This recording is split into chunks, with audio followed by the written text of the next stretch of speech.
बच्चों, बहुत समय पहले वाजश्रवा नाम के एक महर्षि थे और नचिकेता उनके पुत्र थे। एक बार महर्षि वाजश्रवा ने विश्वजित यज्ञ किया और प्रतिज्ञा की कि इस यज्ञ में मैं अपनी सारी संपत्ति दान कर दूंगा। यज्ञ की समाप्ति पर महर्षि ने अपनी सारी गायों को दक्षिणा में दे दिया और महर्षि बहुत संतुष्ट हुए। लेकिन पुत्र नचिकेता को ये अच्छा नहीं लगा, क्योंकि वे गायें बूढ़ी और कमजोर थीं। नचिकेता ने पिता से कहा, पिताजी, आपने जिन गायों को दान में दिया है, उनकी अवस्था ऐसी नहीं थी कि वे दूसरों को दी जाएं। महर्षि बोले, मैंने प्रतिज्ञा की थी, मैं अपनी सारी संपत्ति दान कर दूंगा और गायें मेरी संपत्ति थीं। यदि मैं दान न करता तो मेरा यज्ञ अधूरा रह जाता। नचिकेता ने कहा, पिताजी, तो मैं भी तो आपका पुत्र हूं, आप मुझे किसे देंगे? महर्षि ने नचिकेता की इस बात का कोई उत्तर नहीं दिया, परंतु नचिकेता बार बार वही प्रश्न दोहराता रहा। महर्षि को क्रोध आया और वे झल्लाकर बोले, जा, मैं तुझे यमराज को देता हूं। नचिकेता आज्ञाकारी बालक था। उसने निश्चय किया कि मुझे यमराज के पास जाकर पिता के वचन को सत्य करना चाहिए। यदि मैं ऐसा नहीं करूंगा तो आगे भविष्य में मेरे पिताजी का सम्मान नहीं होगा। नचिकेता ने अपने पिता से कहा, मैं यमराज के पास जा रहा हूं, मुझे अनुमति दीजिए पिताजी। महर्षि असमंजस में पड़ गए और काफी सोच विचार के बाद हृदय को कठोर करते हुए यमराज के पास जाने की अनुमति दे दी। नचिकेता यमलोक पहुंच गया, परंतु वहां यमराज नहीं थे। फिर भी नचिकेता 3 दिन तक यमलोक के द्वार पर बैठा रहा। चौथे दिन जब यमराज आए, बालक को देखा और उसका परिचय पूछा, तो नचिकेता ने निर्भीक और विनम्रता से अपना परिचय दिया।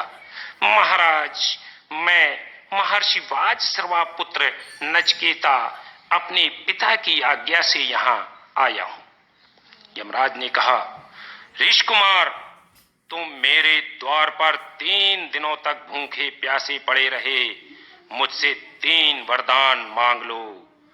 नचिकेता ने यमराज को प्रणाम करके कहा, महाराज, पहला वरदान ये दीजिए कि मेरे पिता मुझे वापस जाने पर पहचान लें और उनका क्रोध शांत हो जाए। यमराज ने कहा, तथास्तु। अब दूसरा वरदान मांगो। स्वर्ग मिले किस रीति से मुझको दो ये ज्ञान, मानो के सुख के लिए मांगू ये वरदान। यमराज ने बड़े ही परिश्रम से ये विद्या नचिकेता को सिखाई और नचिकेता ने जल्दी ही सब बातें सीख ली। इस पर यमराज ने प्रसन्न होकर बोले, अब तीसरा वरदान मांगो वत्स। नचिकेता ने कहा, महाराज, मृत्यु क्यों होती है? मृत्यु के बाद मनुष्य का क्या होता है और वो कहां जाता है?